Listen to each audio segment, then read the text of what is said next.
Listen.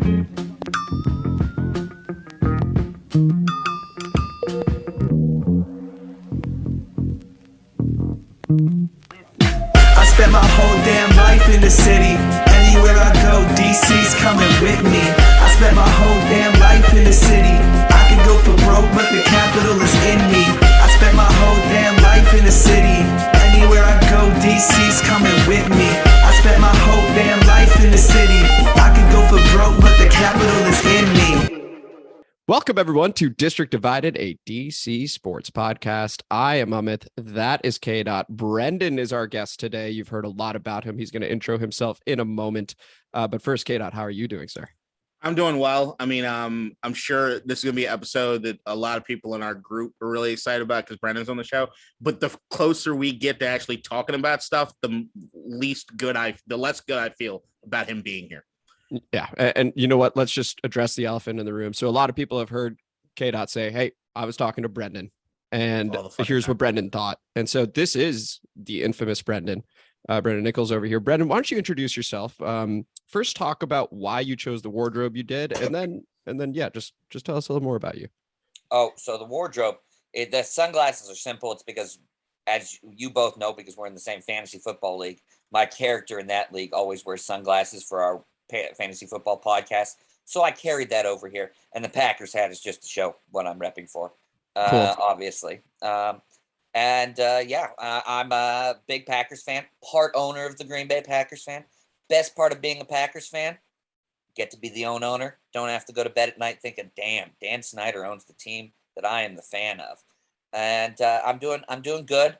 I wouldn't say I'm feeling great about the game because the Packers have looked like bad, just bad. Yeah. Our only hope is that the Commanders have looked awful. And so actually that sort of leads me into my first question, if you don't mind, KDot. Just wanted to jump in there. I quick question, just sure, real quick. Yeah. Can you explain how it is the Packers ownership, where it is that you've gone from that high to the homeless shelter you're in, the government provided webcam that you're using apparently? Where's the fall of grace? You got to prioritize things. Packers ownership up here, food, necessities, shelter, all that thing way down here.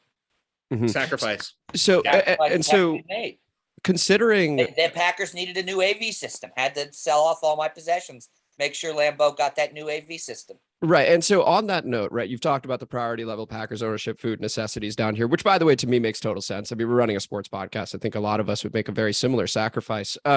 What's it like watching the Packers downfall live? Sucks. The team is not good right now. But yeah. But I can always think, like at some point, you can't have 30 years of continuous success. At some point, you got to reset, right? Like, it sucks. It's clearly coming to an end. I think Aaron Rodgers is going to retire after the season, and mainly because people from his camp have leaked that. And then we're going to see what we can do finding a new quarterback. I don't think Jordan Love's the answer, but I'm 100% on board giving them a season to figure that out. But, back-to-back Hall of Fame quarterbacks doesn't happen in this league. You're going to have to take you don't get to triples. So, sometimes you got to experience the other side. I don't like it, but it's part of being a fan. You mean the other side, the history of the organization from the 1960s to 1990 something? No, that's going not back true. to that era. In the 1960s, we were. I'm saying after Lombardi left. Yeah. What you're talking about is the 70s to 80s. Yes. Fortunately, I was only born in 89, so I missed that. Right. Got it. So my earliest memories, Brett Favre was paying on the team because he got there in 92 and I was 3.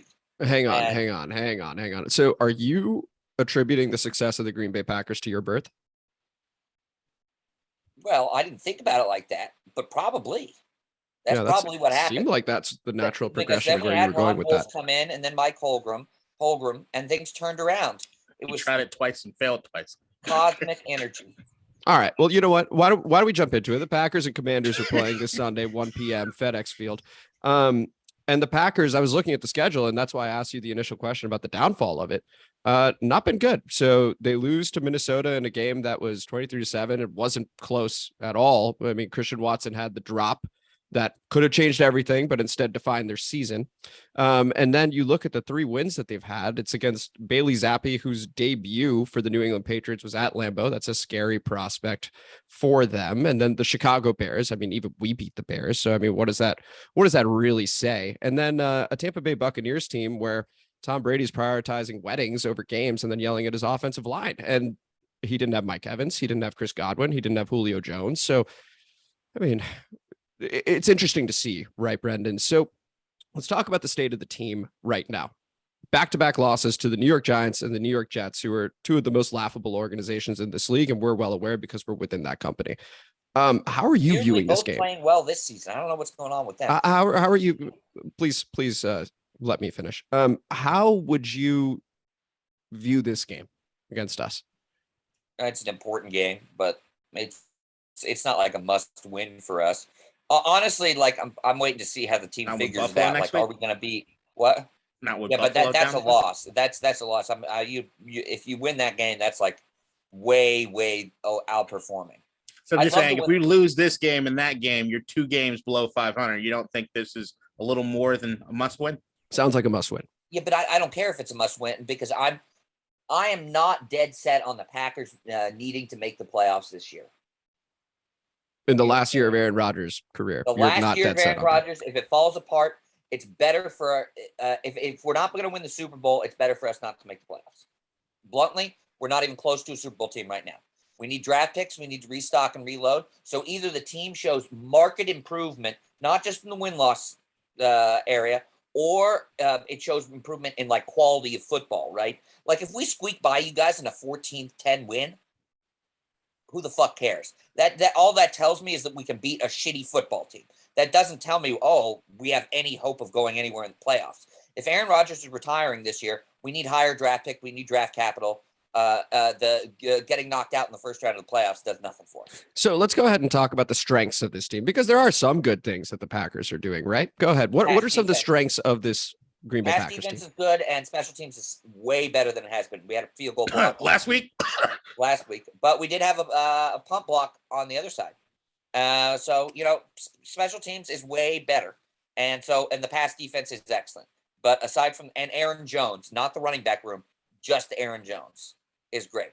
That's it. Okay, so I do have a question. Is the pass defense truly excellent when it is dead last in completion percentage allowed? Yeah, who gives a shit about that? It's like we're first in DVOA. There are lots of short passes. You'll take that in the modern day. Giving up a passer rating of 97, I think that's 25th in the league. It doesn't scream excellent to me. It's I shouldn't say excellent. It's a good pass defense.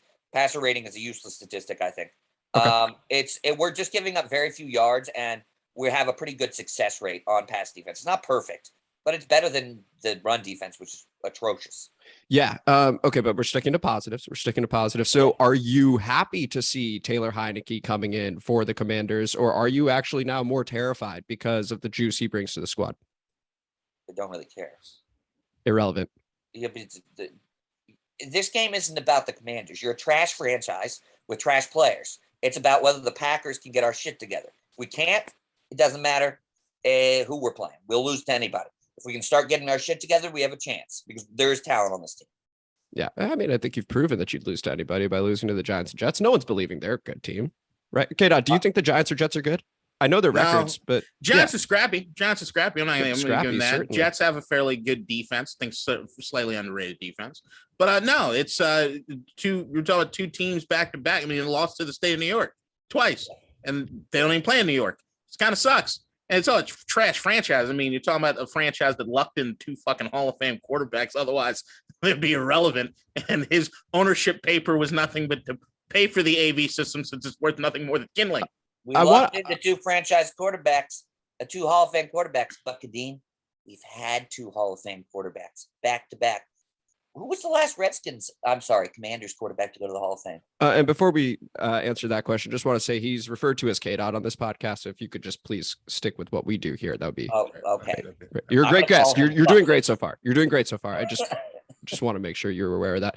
I wanted to key in on, so completely rejecting your question, I wanted to key in on the pass defense one more time, because I'm looking again at the schedule, and yeah, Justin Jefferson, he's a pretty good wide receiver, but he also did whatever he wanted to in that game. That was easily the Vikings' best game of the season. Then you got to play Darnell Mooney. Then you got to play Russell Gage. Then you got to play Devontae Parker. Then I couldn't tell you one starter for the New York Giants at wide receiver, and Zach Wilson threw for 118 yards. No, he didn't play. Right. He didn't. And I guess Corey Davis. So now you're going against Terry. You're going against Curtis. Jahan's probably going to miss the game, but like these are certainly more talented wide receivers than you played since the first game where you guys got absolutely smoked through the air. Ass what? Yes. Okay, so no concerns. How much can I say? It's about how the Packers play, not who we're matching up against. We have the players to match up against. Go both Curtis and Terry. But I think you say that, right? Like you guys have the players to do X, Y, and Z. That's what, yeah. But anytime you guys have played against any talent this season, be it the one time, you got your asses kicked. I think one might think you don't have the talent. And that's my point. Did Jair suddenly become a shitty cornerback? I'm saying we're asking you. We're literally we're asking you, is that you're saying the talent levels of X, Y, and Z, and yet you guys haven't done anything. And when the moment comes where somebody who's worth a damn does show up, he proceeds to rub his nuts all over your goddamn defense. So I'm just wondering, you say it's just dependent on how the Packers play, like you guys have grace down from God and it's only whatever it is that you guys do. Where it is that, no, you're getting your fucking asses whooped. I feel like if Calvin Johnson played, like that would be different than if Darnell Mooney's wide receiver one. I mean, it's like one of those things where the talent disparity between the Packers and the Commanders is here are the Packers and here are the Commanders. So if we lose, it's because the coaching's terrible and the players aren't playing well. It's not because, there's some weird talent disparity or the talent is even, right? We just sucked because we didn't play well and the team is not well coached. Okay. So we've talked about the positives being the pass defense and Aaron Jones specifically. Yes. Let's talk about the quarterback for a moment, Aaron Rodgers. Now he's had a bit of he's coming off back-to-back MVPs. No one's questioning the talent level of the guy, right? He no longer has Devontae Adams. And it looks like you should question the talent level. Which we'll get to, but he's not going to have Christian Watson from the looks of it. He's not going to have Randall Cobb from the looks of it. Now, Romeo Doubs has been nice. Sammy Watkins is on IR. So are there concerns with the pass game? Yes. With Aaron Rodgers? Trash. Absolute trash. But you're focusing on the wrong thing. The receivers in the quarterback position are problems. They absolutely are. The biggest problem is the O-line has been horrific. Just beyond off. Even with Bakhtiari back. Even Bakhtiari is playing pretty well. Not back to his normal standards. Everybody else on the offensive line is playing like shit to varying degrees. Some more shitty than others. Okay. If we're Commanders, 3 first-round picks on that defensive line, what side of the line are you most afraid of us exposing? Oh, it's the right side. The right side has been just like that's one part of the Commanders team that I think is really excellent is your defensive line and pass rushers. And we have invested. And Jesus Christ. So Elton Jenkins is a great guard. He's playing out of position at right tackle. Hasn't been good. And then Royce Newman, our right guard, who I hope to sweet Jesus is not starting, is a turnstile. I mean, just like who do you line up generally on the right side? Is it Payne or Allen? They'll both be more interior. And then Montez sort of moves around. They would be rushing on the guard side. So that guard, either Payne, it doesn't matter who you put. Yeah, Payne or Allen. That Royce Newman, it should not be playing at all. If he is, he ends up on his ass every other play. Like it goes out for a block and the guy just pushes him over, and then Aaron Rodgers is either getting sacked or having to throw the ball away or running for his life. Okay. So yes. Gotcha. Okay. So that's the terrifying thing. It plays to our strength. Right. So on offense, what do you see the keys to the game for the Green Bay Packers being? Obviously, it sounds like O-line needs to play better, but what other stuff, if anything? It really just depends on, are we giving Aaron Jones the ball? Is he getting 20 plus touches during the game? And can the offensive line do something? Just something. They don't have to be good. They don't even have to be mediocre. Just bad. I'd accept a bad play, not god awful play.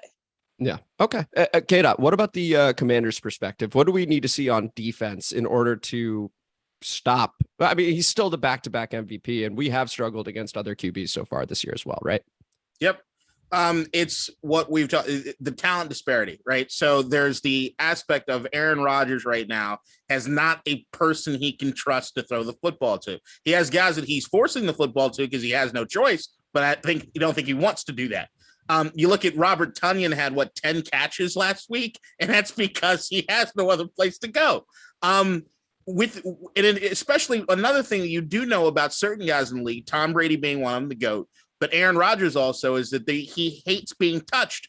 He does not like being touched by the defense, and it takes him completely out of the game once he does get touched. So you see everything kind of compound on each other. Now, if you do follow Brendan's thought process as far as the talent might be there across certain lines, but there's certain things that aren't getting done, I think one of the biggest things is the attitude of that team, and they go to that leader, Aaron Rodgers. And my thing is that if you can get to his ass and put him on the ground, and we're talking about our strength being that defensive line compared to that offensive line, and get your hands on Aaron, it will do nothing but compound and make more mistakes and get them so that they can't get the ball running.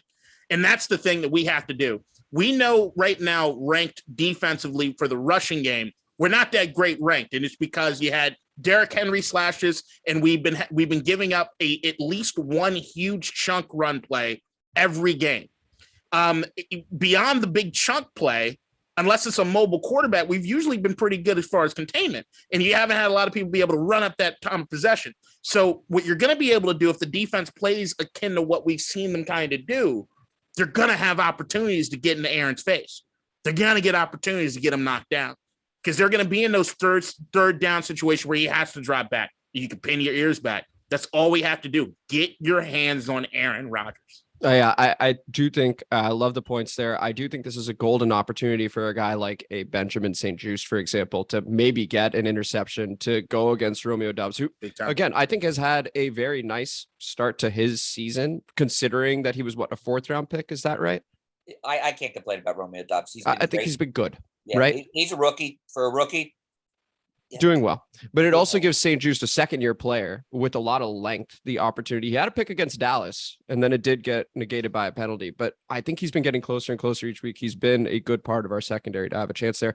I did want to compliment Brendan on the alpha mentality of it is all about us. The opponent is irrelevant. If we have the talent and we maximize that talent, we're good to go. Just wanted to pay you a compliment there, Brendan. I think that's the right approach. I think he needs to go see therapy because delusions. What are you talking about? What are your thoughts on that, Brendan? Do you think you need to see a therapist? Well, I do see a therapist, not for that though. Okay. But we were 13-14 last year. We definitely on offense we got we got worse because of Devontae Adams. Were you going to say a little worse? Yeah, I was about to, but it's definitely worse. But that's what the therapy is for. Yeah, but but like, and for sure the talent difference, like when we go into Buffalo and we're almost certainly going to get the shit kicked out of us next week. Like that matters, right? But for the Commanders, like, I mean, it shouldn't. Okay. We're not talking. You're a 2-4 team that is only 2-4 because you managed to beat the Bears, because the Bears receiver couldn't hold on to a fourth down. Well, you would also be 2-4 if you didn't play the Bears and you played anybody else. No, I don't think there's some other teams we could have beat, for sure. And so. But the difference is the last season you were what? You had 7 wins or something. You'd be 2-4 if Godwin or Evans played. Like I don't know what the fuck. This is also true. Just one of them. If one of those guys played in that game, 14-12 win against Tampa Bay, get the fuck out of here. Like I'm just Russell saying. Gage had 12 catches. We played right. My thing is that when you're talking about the actual positions of need, the positions that you need to have do good in order to even say that you have fucking talent or are able to get anything done. Washington has, what do you need? What are the keys to winning a Super Bowl outside of quarterback? Because everybody knows you quarterback. Aaron Rodgers, you have that 100% mortal lock, right? But as a quarterback, you are dependent on who you can throw the football to. You got to have trust built in there that you can throw the football to people. Otherwise, you're kind of irrelevant as far as a quarterback, right? So you have that. Then you have offensive line. You got to protect the quarterback. Washington has that over Green Bay right now, which is fucking nuts because our offensive line is trash. We're finally starting to get a little healthy and get at least a starting 5 going that we can count on. Beyond that, what else do you need on defense? A fucking pass rush to get after the quarterback, right? We do that in spades. Yeah. But once again, when we're talking about who you guys have played, and the moment that you guys actually see anybody that has any fucking talent, be it looking through this list and looking at the quarterbacks you guys have played, Zach Wilson coming off the injury, Daniel fucking Jones, Bailey Zappi in his first fucking game, almost won it. Tom Brady with no one there, Justin Fields, who we beat to, and then Minnesota with Kirk Cousins and Justin Jefferson, they wiped their nuts all over you. So I'm just saying, we're talking about like the talent discrepancy. I get it. And throughout anybody would want to say, just even thinking about this game, the Packers are held with such esteem, right? They've got Aaron Rodgers, they've got this, they've got that, and there's this legacy sort of built in. But if we're really looking at it from a true talent standpoint, god damn, it's not that different. And there's certain areas where I would look at Washington and say, we outclassed them. What would you not give up your firstborn son, future firstborn son, for the rights to Jahan Dotson to play with fucking Aaron Rodgers right now? I would love Jahan Dotson. I'd love Terry Moore, obviously. But how much did you want Jahan in this draft? A lot. But he didn't fall to us. He's our third fucking receiver. So it's like it's those things that I'm looking at and I'm like, yo, you can talk all this shit. I get it. You got your useless piece of paper that says you're an owner that's nothing more than kindling. Because I mean, if we want to talk about anything, if you're an owner, congressional investigation. Gotcha. But as a useless owner, where's your vote in ousting Dan Snyder? Shut the fuck up. So beyond that, well, we could oust Mike. Would you vote? Actually, that's a great point. Yeah, but he can't because it's useless. If you had a vote, would you vote Dan Snyder out? Yes or no? Simple question. For voting out Dan Snyder of the. They're holding. They're holding the vote. 100%. Of course I would. Why would? Yeah, but you can't because it's useless. They fucking sold so they can put fucking AV equipment in Lambeau, like you were saying earlier, which is why you weren't living in a fucking homeless shelter. So I'm just saying, at the end of the day, there's all this legacy bullshit that's built up with Green Bay and this aura of who they are as a team, right? Mm-hmm. The talent level, if you're really looking at the nitty gritty, ain't that fucking crazy. It ain't that off. The best guy you have on that team is rendered useless if you can't pass protect him and he has nobody to throw to. It doesn't fucking matter. Yeah. It's like Usain Bolt without legs. Great guy. KDot, I can't believe I'm saying this, but hearing you, it does seem like the key on defense is overcommit to the run and unbelievably see if these receivers can beat our corners. It sounds bizarre, but I think that's what we need to do to force Rodgers into passing situations, to play to the strength of our defensive line in order to take him down, in order to force some bad throws, maybe even force a fumble. Has a single tight end gone off on us this year? Do you think any tight end that went off on us this year? But to be fair, I don't know that anyone has needed to go off on us because we have been quite, sort of bad, and they've been able to do whatever they want. That's totally fair. But I'm looking at like his number one option. Oh, I see. It looks like right now is going to be Tunyon. No, number one option is Jesus Christ. I'm correct. A rookie 4th round pick. I know, but not last week. Yeah. It just feels as though when you're looking at Aaron Rodgers and you're going based off of like what he feels from week to week. Yeah. Like what he's feeling or who he thinks he could trust this week. I don't know. Fucking Tunyon said something about you should be immunized instead of vaccinated. So now he's his best, but I don't know. No, 10 receptions in a game. That means Aaron might trust you. Yeah, no. If I was Matt LaFleur, what I'd do straight up is I would. So Cobb's out. That sucks. I'd bench Lazard and I'd bench Tunyon. No one he's in there he trusts. No one, because the motherfucker gets tunnel vision on the guys he trusts, which are really just Tunyon and Lazard. The problem with that is neither of those guys are that talented. Throw them out there and say, you have to play within the confines of the offense. No targeting the guys you know and trust. You target what is based off of the pre-snap read. Fuck the names on the back of the jerseys. And Rodgers did say that he wanted to simplify the offense. This is one way to do it. Yeah. Get the people you trust out and just make the fucking throw. How about that? You think Matt LaFleur is capable of that conversation with Aaron Rodgers? What fucking planet are you on? That's a pipe dream. What fucking planet? This is a pipe dream. That's not going to happen. This is what you would like to see happen, not what's going to happen. Fantasy world. Yeah, that's all. Like that's not going to happen. Yeah. Okay. Well, you know what? Let's take a brief break from the game and talk about a fantasy world. Dan Snyder has many investigations going on. And the owners, Jim Irsay, who may get a statue built over here in DC, came out and said, yeah, I think there is merit to remove him as an owner of the NFL. And this is all before the owners actually started meeting. It's unbelievable we've gone this far in the podcast. Not even talked about Taylor Heinicke and our thoughts there yet. We'll get there. But guys, I was thinking about this 3 years from now. I actually find it hard to envision Snyder as owner of this team still. Considering everything, I feel like that was a moment where you can't really turn back. Right. Look, man, you can ask Brendan, because me and him talk almost every fucking day. You can go back during the Rolodex of this podcast, the other podcast. I've been nailing this fucking thing. And everything that's been happening behind the scenes as far as Dan Snyder, I've been nailing this fucking thing. And I'm here to tell you this is the beginning of the end of Dan Snyder. Boom. There's no Jim Irsay. Look, wild boy.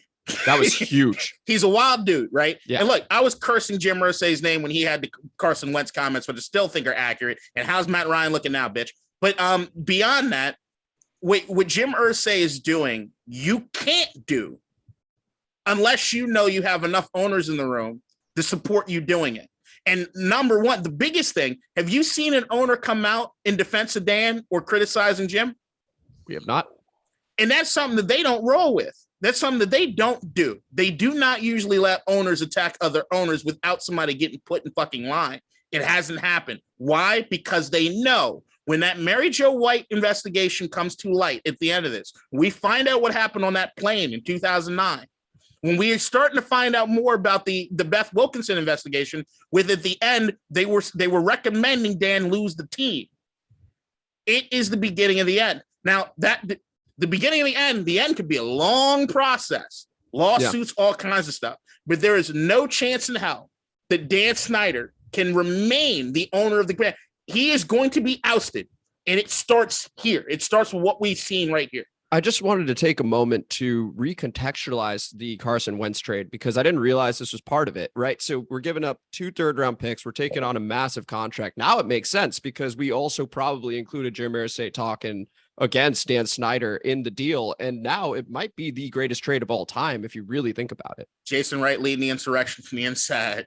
Martin Mayhew goes, you know what? This place is fucking crazy. I'm going to need this in writing. We're going to get 2 third-round picks, and that's going to be in a little bit of font right there. I'm going to need you to sign that. And yep, we're looking forward to the league meetings, Mr. Irsay. It's the only way. Now it makes a lot more sense. Brendan, what do you think, though? Do you think that the days are numbered for Dan Snyder at this point? I was optimistic for a long time. And then Kadeen beat that optimism out of me for Dan Snyder getting fired. And now it's coming back with the just cascade of things. But, I live in the DC area. I've lived here. And I'd love to see Dan Snyder gone because he's not just a stain on the Commanders. Let's be real, he's a stain on the entire area. And so whatever we can do to get rid of him, let's go. I'm starting to feel some optimism again. That scares me because, Kadeen had to beat the optimism out of me repeatedly in the past when I was like, he can't survive this. He can't survive this. Just doing his duty as a friend. Well, let me slide back in there for a second. Now, I am saying it's the beginning of the end for Dan Snyder's owner of the team. Uh-huh. I do think that there is a chance that they pull some bullshit with Tanya. Yes, I would agree. I'm not off of that yet. Who the fuck, like, who does that appease? Does only the 31 other old morons in the room? Because no one on the outside, no one with the half a brain thinks, oh yes, we'll just transfer it to his wife, who is his biggest defender. I will tell you this though. If it is in the language that Dan really can't have anything to do with the team, and if they do, that there'll be investigations and all kinds of shit that occur. Yeah. I do see a chance where you're talking about a multi-billion-dollar franchise. Tanya probably has her own shit that she wants to do. Whether that means a divorce and they have to dissolve the team and split the assets, whether it be whatever it happens. I'm just saying I don't think it'll be easy for them in a relationship if they know and everybody understands the public is not going to be okay with them saying, here, Tanya, just take the team. The ownership group is not going to be okay with that. Just saying, hey, Tanya, just take the team. There would have to be more language in that if that was to happen. So I just think that So I'm not going to go full tilt and saying that we're rid of the Snyders, but I will say that things are absolutely changing, at least in the power dynamic of the power role that we're seeing currently. Yeah, I would completely agree with that. So now let's Big Daddy Bezos to come in with a Godfather offer and buy the team. Scares the shit out of me. I mean, anybody's better than Dan. Bezos scares the shit out of me. Hey man, he's left the Washington Post alone. Just make a giant dick-shaped stadium that can blast off into space too. He's too busy going to space and doing lots of steroids to get jacked. That's what he's doing these days. Sounds like my kind of owner. Just get out of the way. Do whatever you're gonna do. But just stay out of football operations. I want a Robert Kraft. I want somebody that doesn't mind getting jerked off and Asian massage parlors. And it's hard to find the competent involved owners pre-sale. It's easy to find the owners who are not going to get involved and spend shit tons of money. So, risk reward there. To me, it's all about looking at the person, how it is they got their money, right? Are they a good delegator of people, or do they have an ego that needs to be satiated nonstop? And that's what scares me about Bezos. We know Kraft has something that needs to be satiated all the time. Which is, it's taken care of. Just go down to Florida, a couple strip malls. There's a website for it. I don't understand. There have to be Asian massage parlors in Massachusetts. You don't have to go down to Florida. I know entirely too much about this industry, so I'm going to stop. All right. Well, cool. So why don't we go ahead, talk about predictions now. The Packers 4.5-point favorites over the Washington Commanders. The over-under is set at 41.5. Brendan, as the guest, we are going to allow you to go first with your prediction. We want a score, a winner, of course, and then a player of the game if you have one.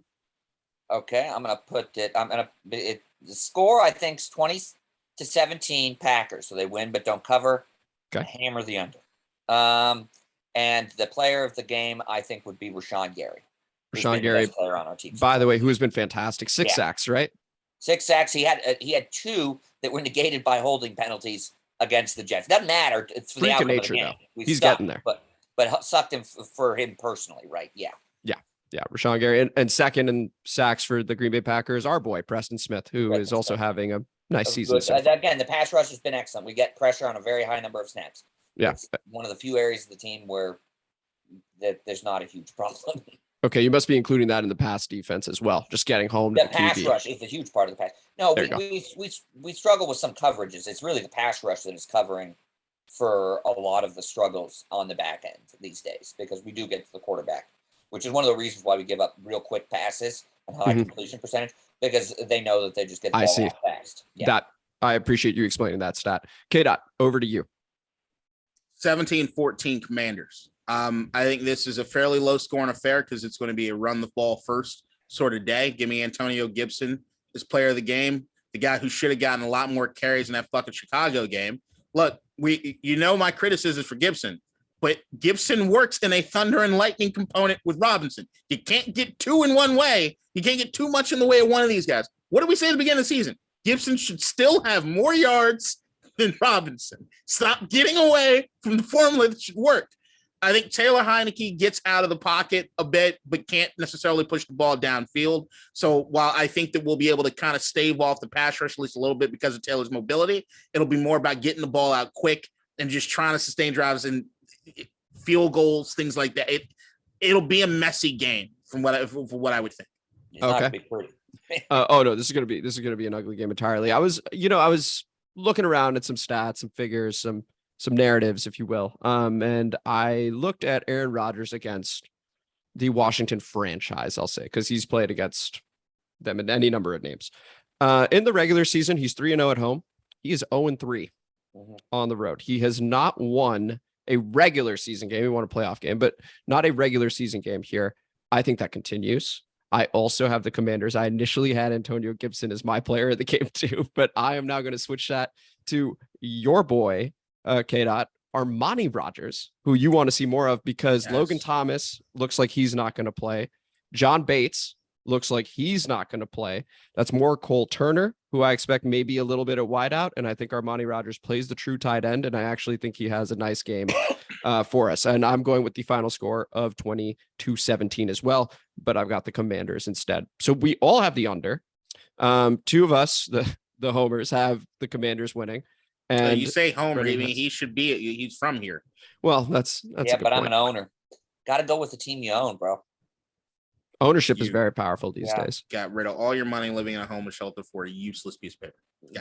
The paper brings me infinite joy. You know how man, I don't know. You have the University of Phoenix. No, you have the ITT Tech version of ownership. Kadeen's comments right now are exactly why I bought that piece of paper. It makes him so upset when I hammer the fact that I'm an owner. And it makes me blame you for Dan Snyder. Where's the vote? What? You know what? This seems pretty juicy for after the pod. So this was District Divided, a DC sports podcast. Thank you guys so much for listening. I'm Amit. That is KDot. That is Brendan. Brendan, thank you so much for joining us. And if you want to continue listening to us babble about whatever, stick around for after the pod, which begins right now. Go ahead. Please continue, guys. So yeah, it's the paper being able to troll my friends with doesn't matter to us. What? It literally, here's the thing. It doesn't register to me in any way, shape, or form of mattering that you have that piece of paper. I'm being completely honest, right? Now we play it up. We play it up for effect because this is a good back and forth sort of thing happening, right? You literally have money that is you spent money on something that's useless. You know when motherfuckers do that whole they advertise that shit. Yeah. It's just like, hey, for your girlfriend's birthday, you can buy her a star, and we'll name it. We'll name the star after her. That is what you have. Well, those people are geniuses. We talked about wrestling before this. Right? The Packers organization are geniuses for selling that bullshit to you assholes. Have you ever bought a poster, Kadeen? Have you ever bought a poster? Poster is art that I can look at. Yeah. Yeah, that's exactly what this. Yeah, but here's the thing. You read that thing, and it gives you a bullshit, false, inflated version of yourself. So you're saying it's an awesome poster? You're saying it's a better poster? I don't know. It's kind of on Brendan's side, depending on how much it costs. Brendan. $300. It's $300. Yeah. $300. It's an expensive poster. It's a poster that lasts a lifetime. And you have it framed. I would assume. You even brought in it gives me a false, inflated sense of self-worth. That's worth $300. No, it's what's wrong with this country. He could come home after a horrible day and look at that piece of paper and go, you know what? I'm awesome. You know what? I bought 3 chairs for them to install at Lambeau. Yeah. No. Well, yes, actually, because I bought my stock offering not at this latest one, at the one beforehand, and that was probably chairs because it was a remodel of the South End Zone back. No shit. Where is it? Where is it right now? It's in I have a lockbox at the bank. So he's got the shit. Well, now hold the fuck up. Yeah. The motherfucker has a useless piece of paper in a lockbox at the bank, like it's some fucking bearer bonds, and he's fucking Alan Rickman and Die Hard. But he can't bring it to the homeless shelter. He can't bring it to the homeless shelter because that would be right. Okay, now it makes sense. Yeah, because you know what it's worth in the homeless shelter? You get stolen. No, I get it. In the homeless shelter, toilet paper is very hard to come by sometimes. I can understand somebody wanting to use it for that. I get it. Yeah. Just to light it on fire. But here's how much you buy into the bullshit. Yeah. You gave us a false narrative about having it as a piece of art that you can look at. Yeah. You have a useless piece of paper in a lockbox at a bank. At that point. Doesn't matter. You have monopoly money in a lockbox at the bank. It does not matter. The psychological joy I get from having that paper is far beyond the $300 that I spent on. Far beyond. I also vote every year, but I mean, honestly, it's the psychological joy. The voting is what I could take $300 and go to one of Robert Kraft's favorite places and get like 6 massages with happy ending included. And I promise you it's better spent. You could also throw it on the Packers this weekend and lose it all. It's the same thing. That. I mean, it's just here's the deal. Here's how I know it's a lie. Because if you had the Packers ownership structure, both of you motherfuckers would have a share. Guaranteed. No, because I'd have a share, but I would also have it at my place. You would have it as artwork. Yeah, 100%. I think the Packers existing in the NFL is almost akin to communism. Like they shouldn't exist. They literally shouldn't exist. No, that's a take. It shouldn't exist. Dean, answer the question. If the because here's the thing. Because here's what I know. I want to hear Brendan's question after this. Please continue. Yeah. Hold on, Nick. You had a question? What if the Commanders had the Packers ownership structure, would you own a share of the Commanders?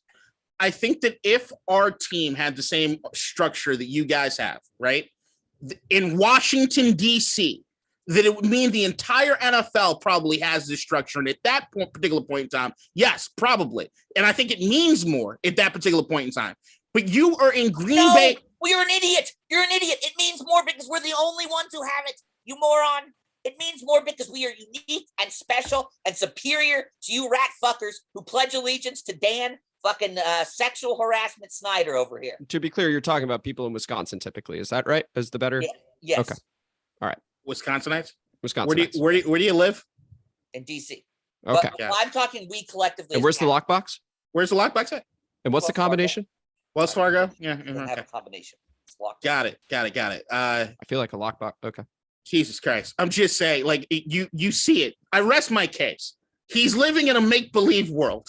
he lives in a make-believe world. Is awesome. He lives in a make-believe psychological joy. It's the same thing I say. Look, when Trump got elected, we almost put that boy on suicide watch. And I'm telling you, you're responsible.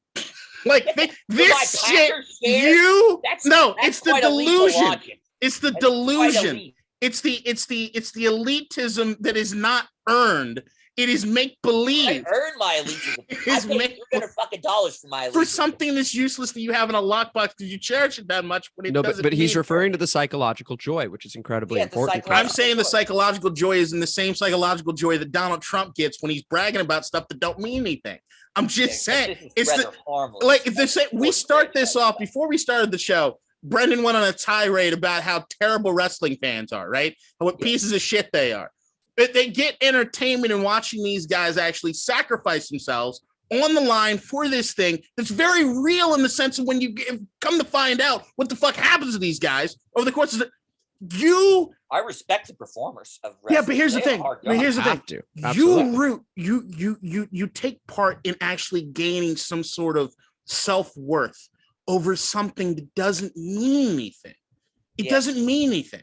But that is sports fans as a whole. But I would also agree with that statement. Whoa, no, hang on. There's a difference between being a sports fan compared to I bought a piece of paper that I have in a lockbox that doesn't do anything. It doesn't really give me any power. It doesn't really do anything. Voting rights, which I exercise. I don't really care about those, to be honest. He does get voting rights. Yeah. For what? We vote on the board of directors every year. Well, again, don't really care about that. It doesn't matter. That's not why I bought.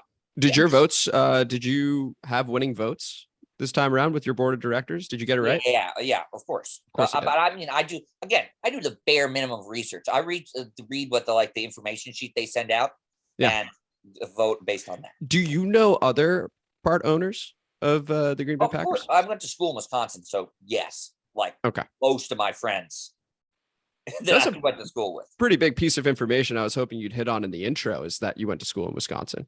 Yeah, I don't care about that. I love Wisconsin. I love Wisconsin. It's the part ownership because I know that it pisses off the knee that I decided to hammer on. Sorry, I think that alone is worth 300. But I had a call come through for the Department of Corrections, so I was distracted for it. There you go. They're coming to lock you up. No, but here's what I say. Department of Corrections is coming to lock me up? Okay. Yeah, well, that's only if you violated probation. Have you violated probation? I'm in Baltimore. It's right about. The last thing I was going to say is there's a glimmer of I'm going to close with something that is a positive for the Commanders. You don't get to say when we're closing. Well, yeah, I found that quite interesting as well. Did you see what he thinks he is? Do you see who he thinks he is? This the psychological joy is through the roof right now. You idiot! Not the podcast closing statement. No. But you should stay on until I end the whole thing because otherwise I got more editing to do. So that's fine. That's fine. Dick. Go ahead. So here we go. So positive. So I've used this metaphor before. I'm sure you've heard it, Amit. Kanine's heard it many times. Being a Commanders fan is like getting on a carousel, right? You go round and round. You never get anywhere. It's like the illusion of progress, like progressing.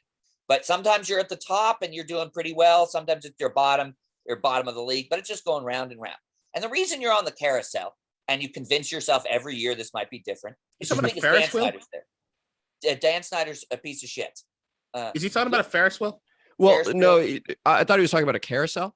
Carousel, I thought he did up and down. But what was very interesting to me about what you're saying here is it Yeah. sounds a lot like buying a piece of paper that says you're an owner, but doesn't actually do anything. It just seems like you're going around and around and nothing's actually changing, right? Sometimes 2010, except maybe losing a franchise quarterback. 2010, we go boom, Super Bowl. And other years we flame out in the NFC Championship game. Still fun making it to playoffs, though, even with all the heartbreak. But there's a little bit of hope for you guys to get off that carousel. To get off that carousel of sadness and misery where you convince yourself every year this will be different. It is pretty exciting. It's not. And that's because Dan Snyder may be going down. And as soon as Dan Snyder goes out, there will be a change at, Ashburn or Landover or wherever the team ends up being. And that change will bring real sustained hope to the Commanders for the first time since 97.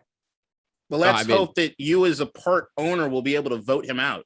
Oh, right. You can't. Well, I hope Mark Murphy will do it. We'll vote. I'll send it strongly. How often do you talk to Mark? Well, I've sent him a few letters, but mostly just because Kadeen told me to, and I did it just because I thought it was funny. But how often do you talk to him?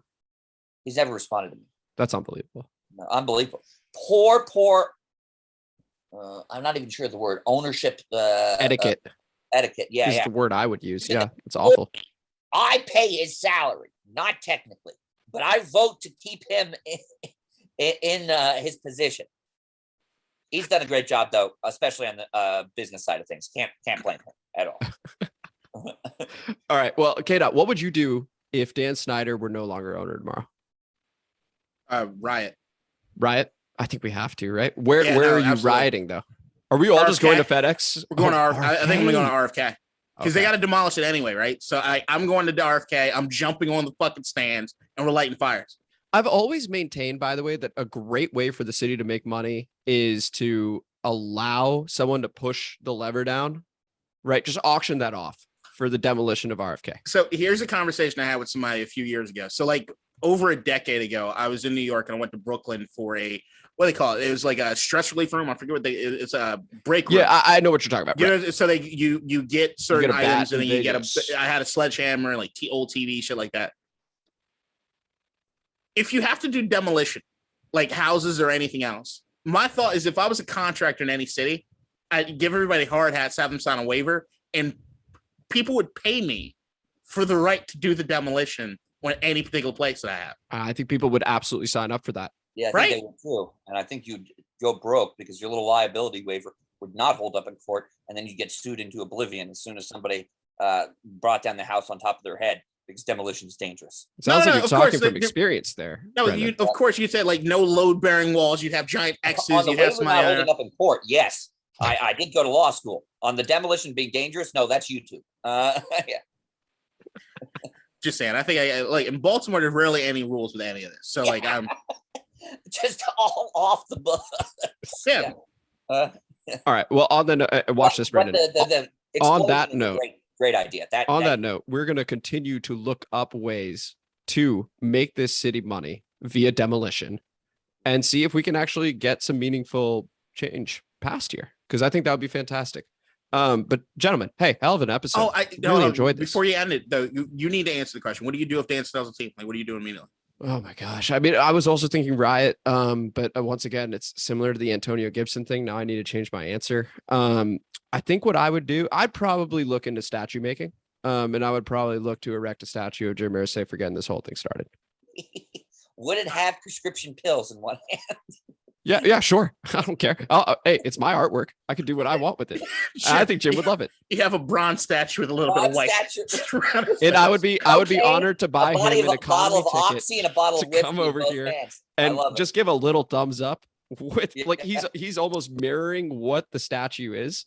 And I mean, that would be just a phenomenal day. And great job, Jim, on what you did. But I'd be remiss if I didn't say this. I live right here in Baltimore near the Morgan State campus. I'm not too far away from East 33rd Street where the old stadium was. Jim, fuck your daddy in the ass with a rusty spoon. Oh, well, that what is it is fair. you did. I think that's inbounds. To this fucking city. Inbounds. Now, they lucked out because the Ravens are fucking awesome. But quality. Fuck that. That was some cowardly shit. It was. But you know what? Jim's trying to make it up to this area. He's doing what he can. I don't know if Baltimore feels it, but let's go. And honestly, what are you guys doing today to change, to be better? Think about that. We'll see you next week.